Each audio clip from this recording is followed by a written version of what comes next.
Hi, my name is Mark Polton, and I wanted to share my thoughts today on going to war with your HOA. Now, if in the buy and hold market, you're probably, if you're in here long enough, you're probably going to get a home that's got an HOA. I prefer not to deal with them if at all possible. I have a slight probably more than slight, anti-authoritarian streak within me, and I hate it when somebody tells me what to do. But it's not necessarily a bad thing to have an HOA. HOAs are basically designed, or intended at least, to ensure that property values and the aesthetic appearance of a neighborhood, stay propped up. And if you look at a lot of the neighborhoods that I rent homes at, people park in the grass, which is technically not allowed to do according to city ordinance. They don't cut their grass, or it's all dirt, and it's just not necessarily a neighborhood that I would like to live in. It's certainly not aesthetically pleasing on most lots. Obviously, some will be very, very pleasing, others won't. You can probably rest assured that renters are not going to take all that great a care of your grass and stuff. Got a hair sticking up. But I wanted to share a story about my HOA and the malfeasance that I think is going on that. So I live in Indian Land, South Carolina, relatively new development, probably less than 10 years old. I think I bought my home in 2010, something along that line. So I've been in there for, about 9 years now. And I didn't buy it specifically for the HOA covenants. So there's two things. You have covenants and, or also called declarations, and bylaws. And basically what those do is they tell you it defines the community as the association, and the bylaws are typically what you can do and what you can't do. And I didn't even read them when I purchased the home. I just signed, yes, I'll abide by them. But the homeowners association was really cool. The current president, who's been president for as long as I can remember, even as little as 4 years ago, said that, the homeowners association has no power to fine you or to enforce any of the rules. And one of the things that I really enjoy about it is, in order to change any of the rules or restrictions or anything, you have to get 75% of all the homeowners to agree to it. Getting 75% of anybody to agree to anything is a pretty daunting task. So I'm not really worried about anything changing. However, kind of like, people reading stuff into the Constitution, they magically found a way to start fining people. And of course, I'm irritated because I'm really a reasonable guy. Most people think I'm not. But if you come down to my house and you said, hey, Mark, I don't like the fact, in this case, my lawnmower, it's parked right out in front of one of my garages. It's set back. It's blocked by cars, so you can't really see it from the street. My garage is full of construction materials, full of hot water heaters, washers and dryers, and air conditioning units, and flooring, and wire shelving, and power tools, and stuff like that. And, there's just not a whole lot of room in there. There used to be, but not anymore. But, we're slowly getting rid of that stuff and putting them into homes. So maybe by the end of the summer I'll have room again. But you said, hey, listen, I'm tired of looking at your Cub Cadet, beautiful yellow tractor that you have, that you leave out just in case somebody wants to cut their grass really, really quick. It's a 52-inch zero-turn radius. I think I timed, Reese, it's been a few years, but I'm able to cut my grass and the people behind me's grass in their front and side yard in under 8 minutes. Can't beat that. And it's always out there. The key's actually stuck in it. So, and I leave it out there in case you need to come mow your lawn and you don't want to push it. Not a whole lot of people take me up on that, but that's why it's out there. So I like to share the wealth. I've got what I think is a nice long tractor. I don't mind other people using it as long as you take care of it. Although the last guy who used it smoked my belt. It is what it is. Got a new one. Just another business expense. But if you came down and said, hey, I'm tired of looking at it, man, can we do something? Can we come to some kind of agreement? Oh, yeah, sure. What do you think? Let's be equitable about this, or let's just mediate, I guess, is what I'm trying to say. Let's mediate something and see if we can come to something that everybody's happy with. But they didn't do that. They sent me a violation letter about it, and I had a ladder.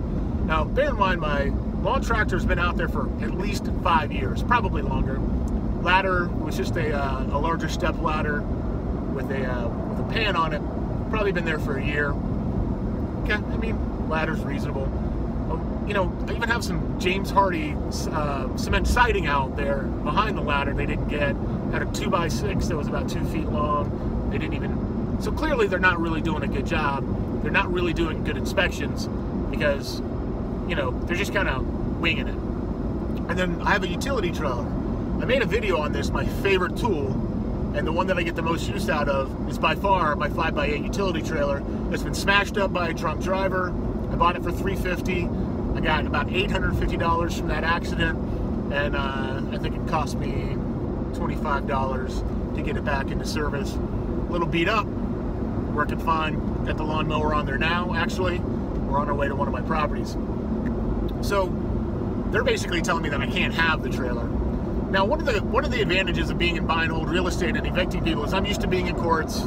I've read a lot of contracts, which is basically what a lease is a contract. So I'm going through this language, and I'm like, you got to be kidding me. You guys do not have the power to do this. You guys, and we end up having a meeting with the board of directors. I expected them to come in good faith. And if you don't know what that is, that's basically, you know, you're doing your best. Coming in good faith means that you're doing your best to interpret the contract as best as you can, and you're not trying to be vindictive or malicious or anything. And as soon as I got in there, it was clear that they didn't want to hear it. It doesn't matter what I had to say or anything like that. They said I can't have the trailer, and then I can't have my lawnmower out there. So, of course, I'm a little irritated about this, and so for the last few nights I've been researching some case law, going through everything that I agreed to, and honestly, I don't see how these people have a case. I don't see how they have a defense for what they're doing. And I can tell you this, I think I'm probably going to end up taking them to a binding arbitration where we go in front of somebody else, a neutral third party. Everybody presents their case, and they make a binding finding, and I think it's entered into the local court as if you had gone to court and a judge had found one way or the other. I have some HOA, I think they're called association lawyers, homeowners association lawyers. Got some calls out. Hopefully on Monday I should be able to get another lawyer, get a lawyer's opinion on it.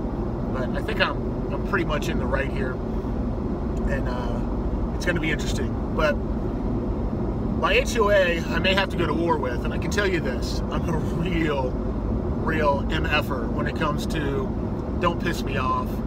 You know, it's call it my inner temper tantrum, but I will go through hell, tons of hell, pain, suffering, money, just to shove it back in your face.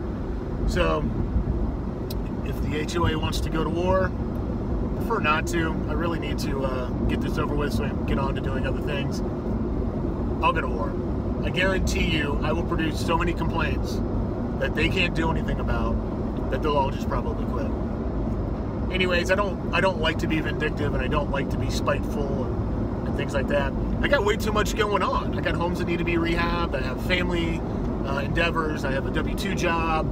I mean, I got way too much going on, but I've had to take some time out. I'm going to have to deal with this, and I should prevail. Pretty sure I should prevail. So, in conclusion, you really need to understand all the rules and all the covenants of your HOA, everything that you agree to abide by. You also need to understand contract language, difference between like shall or may, as far as what that means. And then don't be afraid to go to court. In this case, I'm going to go to binding arbitration. It's just should be cheaper. Probably get my money back if we win. Anyways, what are your thoughts? These are my thoughts. What are your thoughts? Leave them in the comments section below. Also, just wanted to let you know that today was payday. Well, payday. Today was rent day, and I have right here $1,000 in hundreds. Just picked up the rent. Gonna head by the bank and put that in there.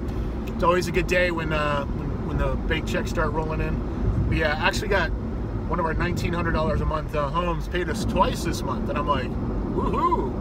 We're in for the big time. They just prepaid for whatever reason.